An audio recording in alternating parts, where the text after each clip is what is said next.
Good day. There's been an unexpected development in the Ukrainian conflict, which is a announcement by President Zelensky of Ukraine that he has appointed his chief of staff, Andrei Yermak, or rather instructed his chief of staff, Andrei Yermak, to arrange a meeting with President Putin of Russia. This is what Zelensky said on Monday, 26th April 2021, whilst on a trip to the Chernobyl nuclear power plant. I indeed offered to meet Putin in Donbass. The president of the Russian Federation confirmed his wish to meet, but in Moscow. I have instructed the head of the office of the president to contact the Putin administration so that they could come to an agreement, find a venue or city where we could meet. Now, Zelensky, I should say straight away, is in fact misreporting Putin's words. Putin did not actually invite Zelensky to a meeting or confirm that he wishes to meet Zelensky. What happened was as follows. Zelensky, a short time ago, made a statement that he wished to meet with Putin in the Donbass in order to negotiate a resolution of the conflict in eastern Ukraine. That proposal was completely rejected by the Russians, who would undoubtedly have seen Zelensky's words as a PR stunt. From their point of view, a meeting between Putin and Zelensky in the Donbass would be an implicit admission that Russia is a party to the conflict in the Donbass, as the Ukrainians allege, and that the conflict in the Donbass is, as the Ukrainians also allege, essentially an interstate conflict between Ukraine and Russia.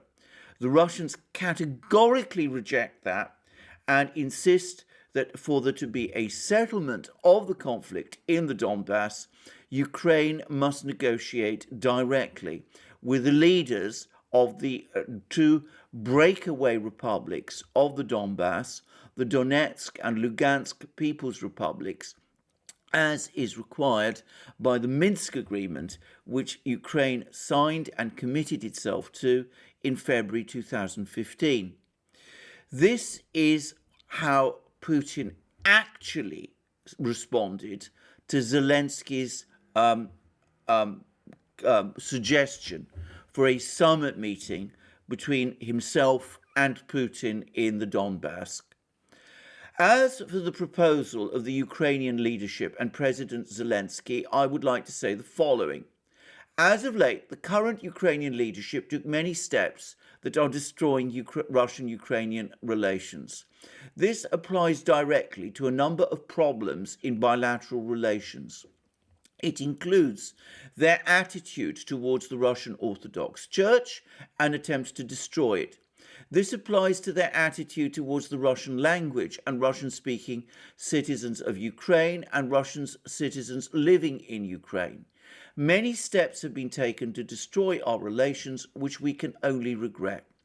However, if President Zelensky wants to start restoring these relations, we will only welcome this. A question suggests itself. What would we discuss at this meeting? If the discussion concerns the problems of Donbass, the Ukrainian leaders must, first of all, meet with the leaders of the republics, the Lugansk People's Republic and the Donetsk People's Republic, and then review the problems with representatives of third countries, that is Russia in this case. This is the first point. Now, the second point, if the matter concerns the development of bilateral relations, this is fine.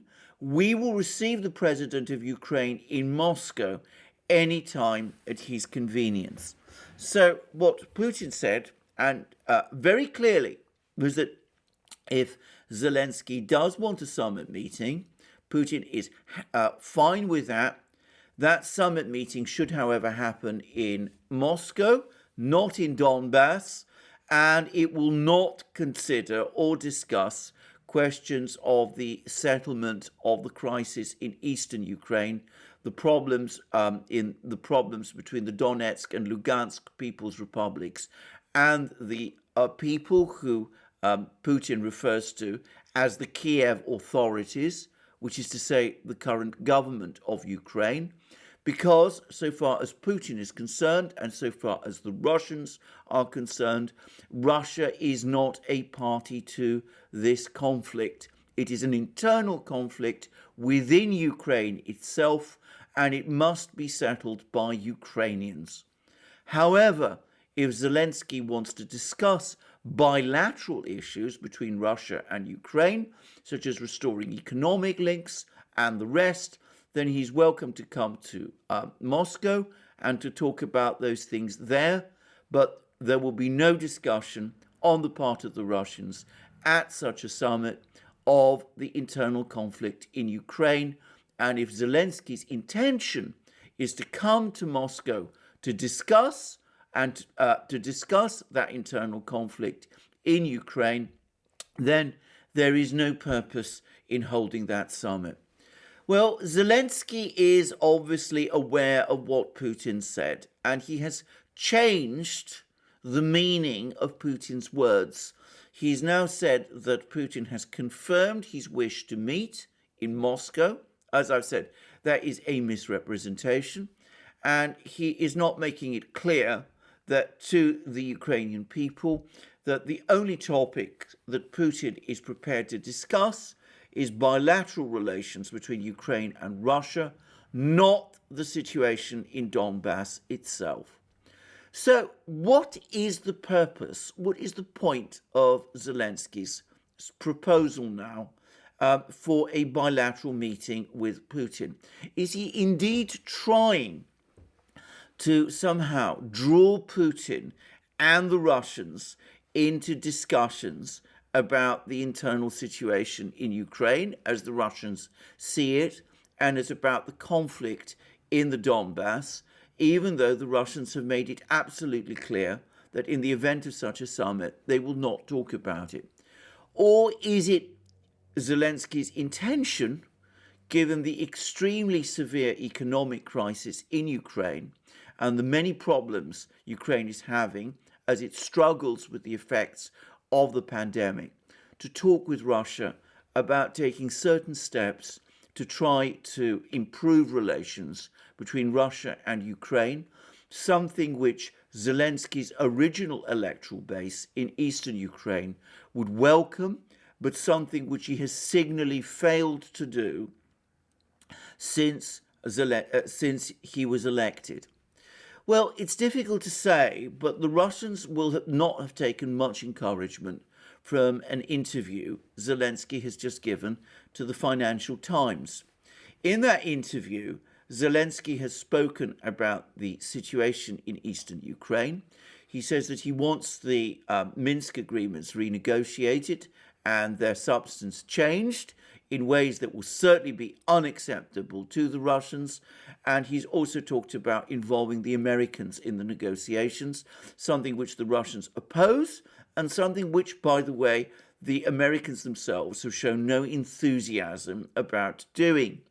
And already Dmitry Peskov, Putin's spokesman, has said that the Russians do not look with favor upon these comments of Zelensky's. On the contrary, they consider them concerning, and the Russians have already said that they've received no information so far from Ukraine that Zelensky is indeed seeking a summit meeting with Putin on Putin's terms. So it could all be, once more, something of a PR stunt by Zelensky. He is trying to set himself up as the person who wants to negotiate with Putin, but Putin supposedly intransigently refuses to negotiate. And that might be intended to persuade his people in Ukraine that Zelensky does indeed want a settlement, but that it is Putin, the hardliner, who refuses to talk about it. There is, however, it seems to me, just one further possibility. Over the course of that interview with the Financial Times, Zelensky was asked outright whether he was disappointed by the weakness of the West's reaction to the Russian build-up in eastern Ukraine, to the West's failure to impose more sanctions on Russia, and by implication also to the comments that are now coming out of the West that there is no possibility in any proximate measure of time of Ukraine joining NATO or indeed the European Union, as the Ukrainians have said. Also, Zelensky is now under no doubt that any operation in eastern Ukraine, any military offensive by Ukraine in eastern Ukraine, which possibly is what he may have planned a few weeks ago when the Ukrainian military started to redeploy to eastern Ukraine, any such Ukrainian operation would meet an overwhelming Russian response. Not only have the Russians explicitly and expressly said as much, not only has Russian Foreign Minister Lavrov talked about a war in eastern Ukraine destroying Ukraine, but the Russians carried out not just a massive deployment of forces in eastern Ukraine, but they also carried out over the course of those deployments what they called exercises, but what look very much in reality as a rehearsal for an offensive in eastern Ukraine, and indeed against Ukraine itself, in the event that Ukraine were to launch an attack on the Donbass. Incidentally, since I last discussed this topic, we've actually learnt some more things. Firstly, the Russians have transferred a very strong airborne brigade to Crimea over the course of those exercises or rehearsals, and they have now confirmed that Crimea will from henceforth be that airborne unit's primary base. Now, an airborne unit is almost by definition an offensive unit. Its purpose is to carry out an air landing behind the enemy's rear, and that must be seen as a move to prepare for a rapid response to any Ukrainian offensive in eastern Ukraine should one take place.